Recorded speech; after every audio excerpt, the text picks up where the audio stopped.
running for the City of Hanceville Mayor. I want to thank our two candidates that were able to join us this evening, Mr. Rodell Knight and Kenneth. Appreciate both of you taking the time to be here this evening. My name is Brian Lacey. I work at Coleman Electric Cooperative, and I'm here this evening representing the Government Affairs Committee for the Chamber of Commerce. On behalf of the Coleman Area Chamber of Commerce and our co-sponsors this evening, the Coleman Times, I'd like to thank each of you for coming out tonight. Out of respect for our participants and the other attendees, I'd ask that each of you take a moment to check your cell phones and either place them in the silent mode or turn them off for the rest of our meeting. At this time, I'd like to ask Jay Jones, who is also a member of our Government Affairs Committee, to come forward, provide our invocation, and lead us in the Pledge of Allegiance.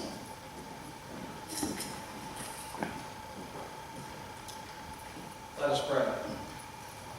Heavenly Father, you have blessed the citizens of the United States with the freedom to choose our elected leaders. Please help us tonight as we listen and we learn more than we know about these candidates who are seeking this office. Give us your continued guidance in the coming days to determine which candidate best represents our individual views and principles. We ask this in your name, Jesus Christ. Amen. Stand and pledge allegiance. I pledge allegiance to the flag of the United States of America and to the republic for which it stands, one nation, under God, indivisible, with liberty and justice for all. Thank you, Jay. Candidates forums like these are one of the public services organized by the Chamber's Governmental Affairs Committee. Through this forum and others like it, we hope you're able to learn more about the candidates and to determine which candidate best represents your views as a Coleman County voter. We'll quickly go over the format for this evening. We're going to do our best in the time allotted to cover 10 questions. Myself and Trent Moore from the Coleman Times will alternate in asking the questions, and our two candidates will alternate answering questions first. Each candidate will have 2 minutes to give their response. Leah Boland from the Chamber of Commerce will be our timekeeper. She's seated right over here. She will flash you guys with a card that says 1 minute and 30 seconds at the appropriate time, and then has a timer with a little bell over there to let you know when your 2 minutes is up. At the end, instead of doing opening statements, we will finish with giving each of you the opportunity to make a closing statement, for which you will also be given 2 minutes. With that, thank you again all for being here tonight, and we will get started. Our first question will go first to Mr. Knight.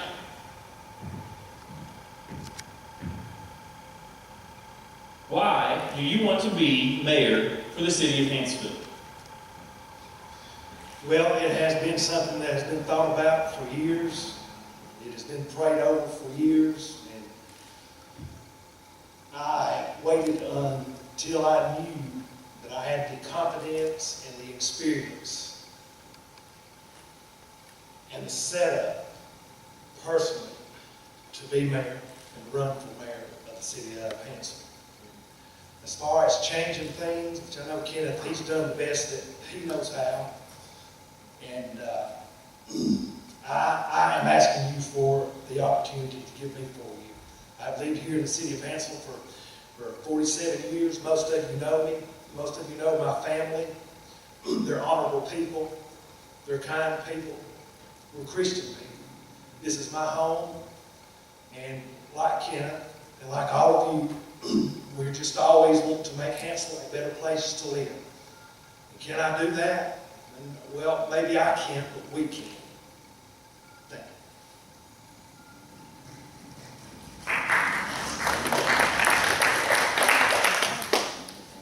4 years ago, I had a job. I worked for the city of Coleman for 22 years.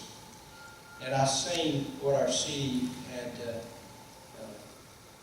just the array of our city and all the troubles that had been happening in the last 4 years previously. And I really wasn't ready to retire from law enforcement, but my love is in Hanceville. I care about Hanceville. I work for Hanceville. I was on the fire department over 20 years here.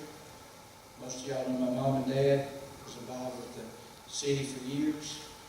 And you know, at Hanceville, I kind of we got to the point a lot of folks have looked down on us, and because of all of the stuff that was going on. And my motto has been for this last 4 years, positive, progressive leadership, because I don't want a bunch of negatives around me. And as you see, I've been personally attacked during this campaign, but I've remained positive, and I'm going to continue to remain positive. And I'm going to push Hanceville every way I can.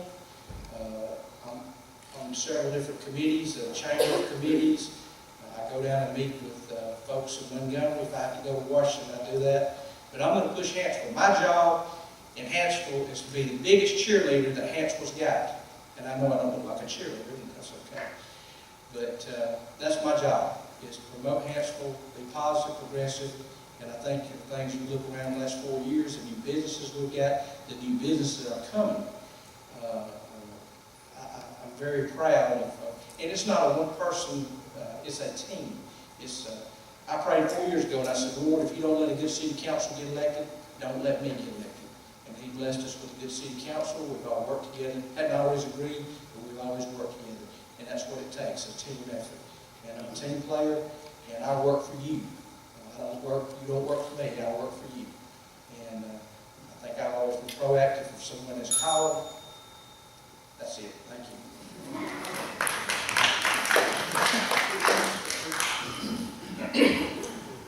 What effect have alcohol sales had on Hanceville, and what effect do you see sales having in the next 4 years?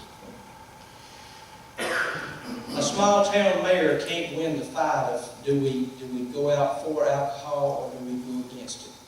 I've told several times in council meeting, you go home, you think about it, you pray about it, and that's a decision that you need to make between you and the good Lord. Now, since we've been handed the decision of the citizens, I think we've done a very good job of keeping things nice and tight. You know, it don't matter what I believe personally. That's just what you believe and what you want. But you don't see a bunch of old beer signs around. You don't see drunks laying on every corner. That's not going to happen. One of the TV stations asked me, can you use any extra income? It's kind of a stupid question. Because sure, small towns are strapped. The economy is tough right now. People's out of work. We can use every penny that we can get. And now that we're wet, I want the revenue. And I don't think there's nothing wrong with that. Yes, let's take the revenue and let's use it the best we can. That ordinance, the City of Coleman took a lot out of our ordinance and used it in their ordinance. It's a good ordinance. We protect our churches, we protect our schools and our daycares. And I think that's what it's all about. It's a small town, we can live together. We can disagree, but we can still be friends. And I think that's what it's all about, that we have to push our city forward. And that's it. Can you ask questions? What effect have alcohol sales had on Hanceville, and what effect do you see sales having in the next 4 years? Well, as far as alcohol having an effect already on Hanceville, I believe it's too premature to tell. As far as praying about it, I already know what the answer is to that. I've drank alcohol. And all the time that I was drinking, or the time that I drank alcohol, I knew it was wrong. I may be ignorant about a lot of things, but I'm not ignorant about that. And I will say, I have not seen one good thing come out of alcohol. But I will say that I didn't support it. My wife and I both voted against it. But since it's here, I believe that we can, everything in moderation. And as far as the revenue, I'm thankful for it. It's here. The majority of the people voted for it. And so the majority has spoken. So we'll see. I don't know what is going to come out of it. I don't know what the end result. As far as it being good, I don't know. But that's what we have law enforcement for. Everyone has freedom of choice. And we'll just have to depend on people's intelligence and choices that they make. And rely on that to let alcohol play out and do what it does. Mr. Knight, we're going to start with you on this first question here. If you are elected, what specific skills or strengths do you possess which you believe will benefit the city of Hanceville? I've had many jobs. I began as a carpenter at the age of 16, started making a living. I built my first house when I was 18. I had a brand new home when I was 18. I did all types of construction work. I know about water. I worked with the Colby County Water Department for 5 years. I know a lot about water. I served on the Hanceville City Council for 4 years, which really wasn't long enough to be a professional, but I did learn a lot. My family is very political, and as far as people skills, I have a lot of skills, and I'm sitting there trying to think. Police department. I worked at the Colby County Sheriff's Office for 10 years, 3.5 years of that as a narcotics investigator. I worked crime suppressant. I worked the jail, and I have a lot of experience. I have a lot of experience in life. I have wisdom. I have knowledge. Enough wisdom and knowledge to do my part if I am elected mayor. Otherwise, I would not run. I've been successful at everything that I've done, thanks to God.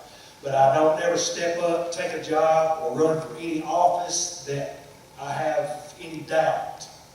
So there is no doubt that I can't be a mayor that you will be very, very proud of. I promise you, if you give me 4 years, you will be very, very proud of the job that I do. And that I am very, very confident.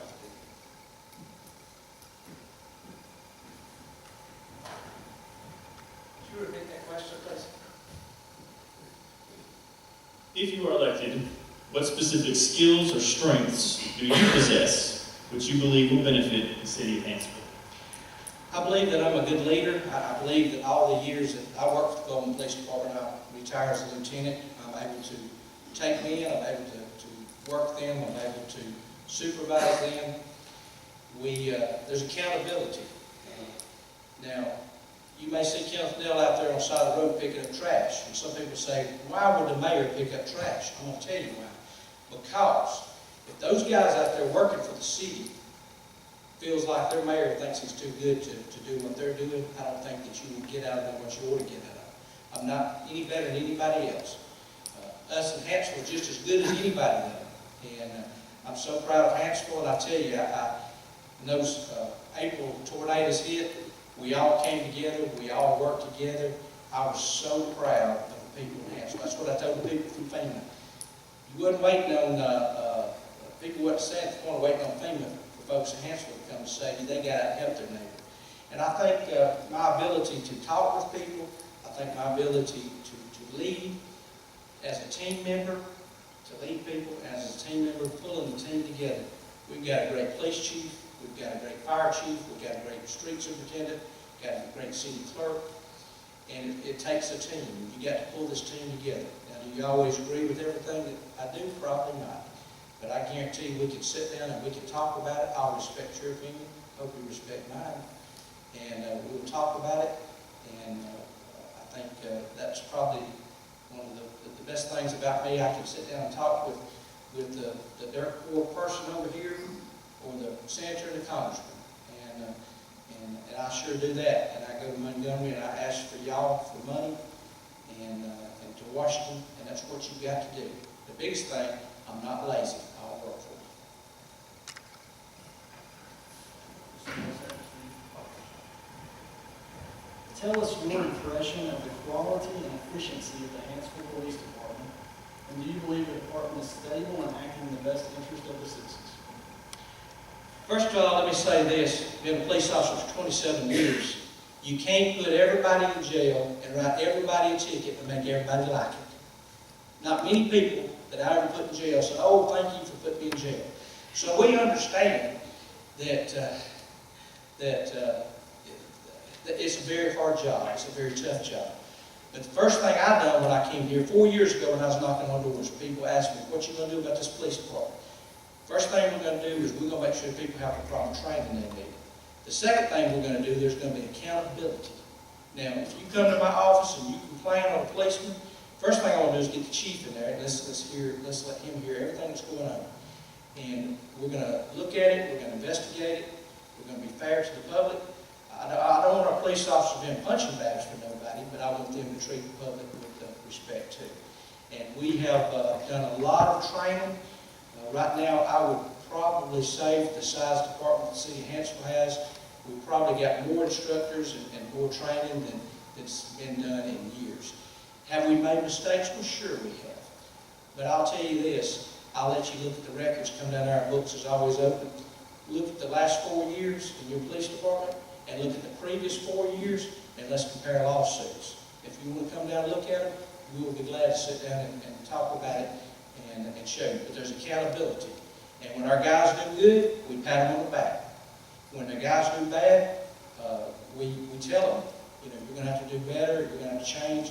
We take the corrective, what we need to get this fixed. So that's my stand.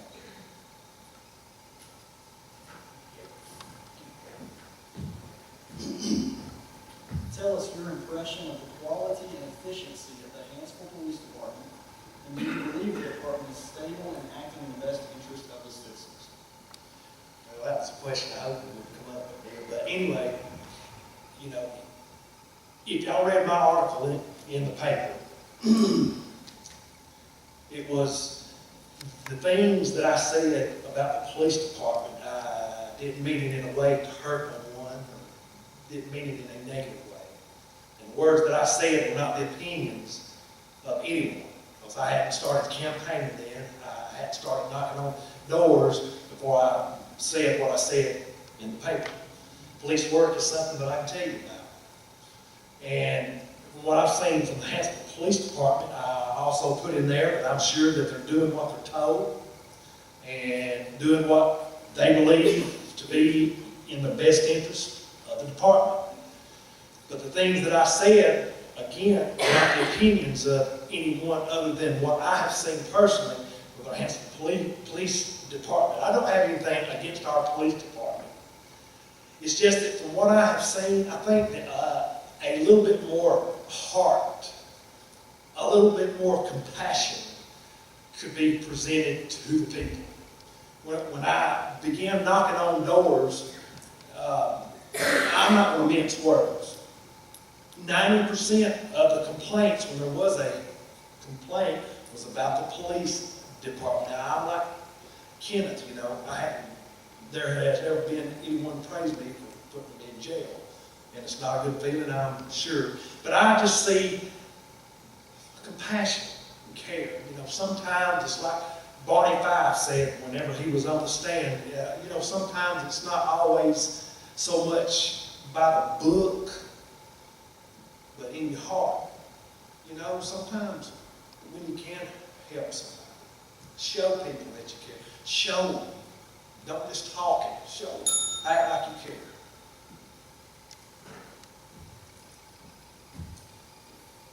Mr. Knight, what are 3 specific things that you would hope to accomplish if you were elected mayor? 3 things. Which I know this has been said over and over and over, but the relationship between the townspeople and our city government. That I would truly, and y'all heard this said by folks running too, but people, when I say something, it comes from my heart, deep down in my heart, and a thing that I've been thought over. It's an open book. And I want the citizens to know that they can come to me one-on-one, 5-on-1, I don't care, and talk to me about any issue. I don't know everything there is to know. I'm not perfect. And neither is no one else. But I want the citizens to know that that's one thing that I want to accomplish. As far as the relationship with the city government now, I don't know. Another thing that I like to do is I would like to see the street department get cab air-conditioned tractors. That is a big thing to me. There has been people harmed, getting attacked by bees. As far as the heat, you know, we have tractors out there that produce a lot of heat. And I told one of the city workers this morning that if I was elected, that I would do all that I could to get our guys some air-conditioned tractors. As far as the third thing, if I am elected and run 4 years, I want to hear people say that we made a good choice. A good choice.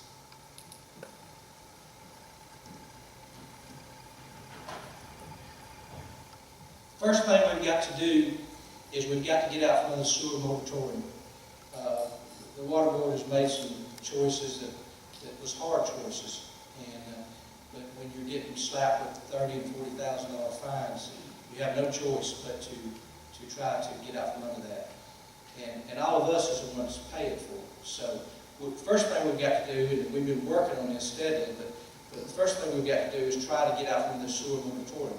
I think it can happen. Went to Montgomery probably a month ago and talked to Aiden.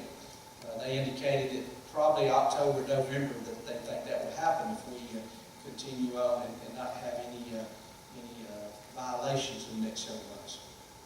The next thing is water. Water is so very important. For Hanceville, the best situation was years ago when I was on the water board. It took some heat back then. It was a tough decision making. We cranked the well back up. Is the well water perfect? No, it's not. But I'm going to tell you, when Duck River cranks up and you start paying, these county residents start paying 60 and 70% more than residents in Hanceville, there's going to be some screaming going on. So the next thing is we've got to push forward to develop another well for our water source. Another thing that's got to be done, as y'all seen on the 1033 program, we received several $1 million worth of equipment. A couple of weeks ago, we received a ladder truck. What does that mean to you? These buildings at Wallace State are beautiful, and I'm all for Wallace. But the problem is when you have 10 and 8 and 10 and 12-story buildings, ISO requires you to have a ladder truck. Well, we've got one now. And sometime we hope in the next year or so, we hope that ISO rating will go down. What will that mean to you?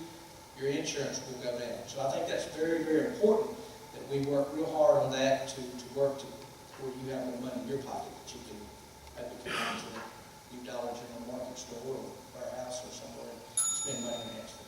Thanks.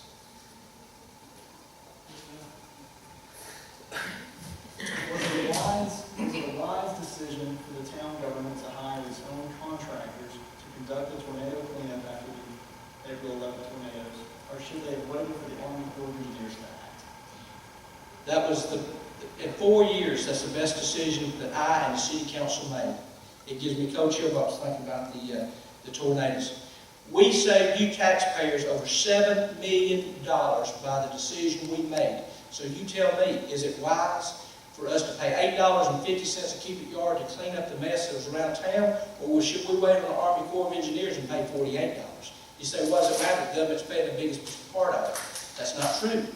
There's percentages at the very end that each city's going to have to pay for. And when the city of Coleman and when Coleman County starts paying their 10% of that $48, it don't take a real rocket scientist to figure out 10% of $8.50 is a heck of a lot better than 10% of $48.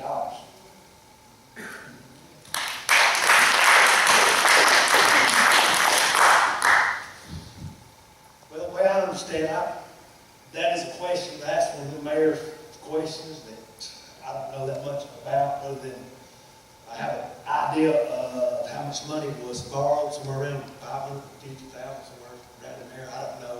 I would just hope that the town would have the money to fork over the cash themselves, and then hope that FEMA can pay us back. I don't know. But, and I'm not sure whether or not we are going to get reimbursed for all of the money we borrowed. You know, that, I have questions my own self about that. So as far as answering anything in depth, I can't answer that. So that's all I know about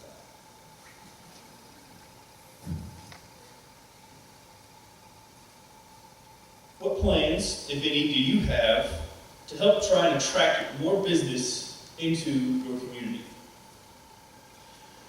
Well, again, that's one of the mayor questions.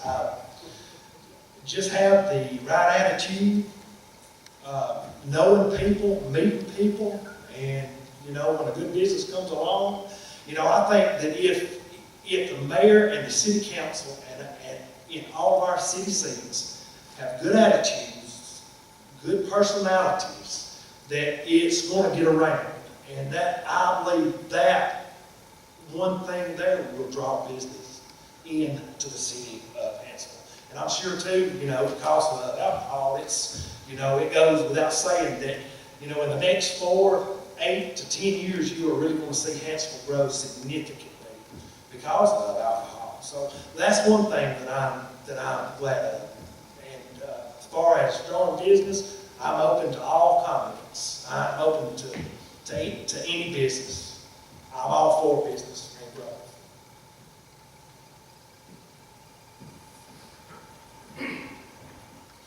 Well, I would say look around Hanceville.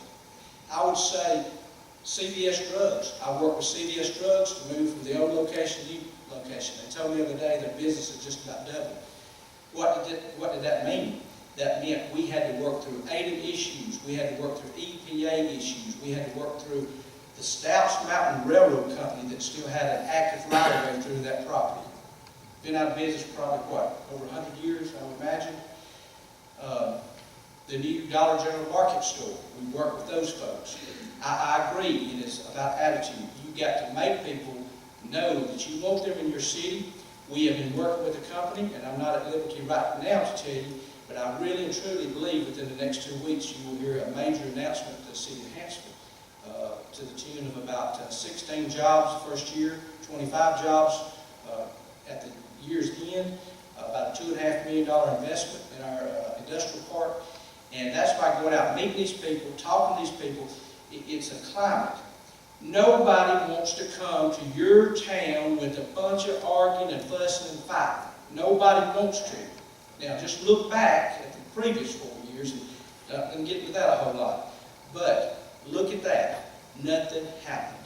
Nothing positive. So we remain positive. We met with these people. We talked with these people. A couple of things that we worked with them. It just didn't quite work out. We've acquired several more acres over at the industrial site by the underpath over there. I think we have about 15, maybe 16 acres there now. It'll be an attractive site for a spur, for a railroad spur. So one thing that we did do this past year, we went to Montgomery. We put our city on display down there at the tourism conference. The city of Hanceville had a display down there that we were able to show what we have in Hanceville. This beautiful building, the monastery, the industrial sites, some of our homes, that's how we market Hanceville. Trying to get out of there.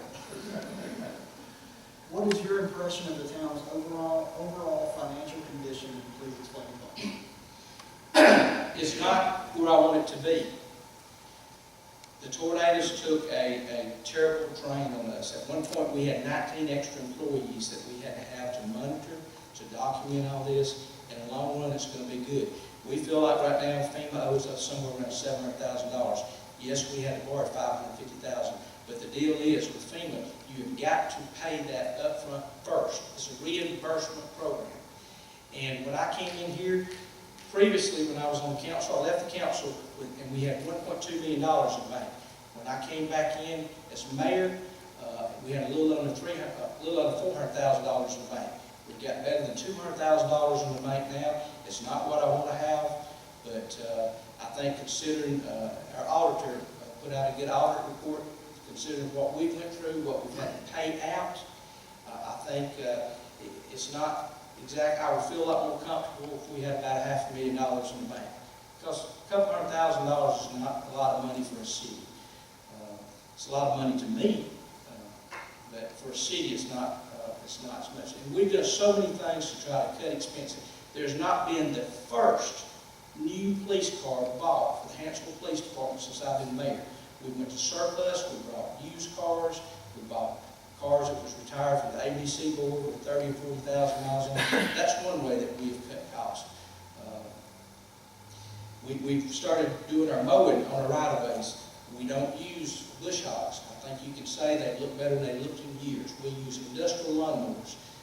It's a lot more efficient, it's a lot quicker, the job looks so much better. We pick up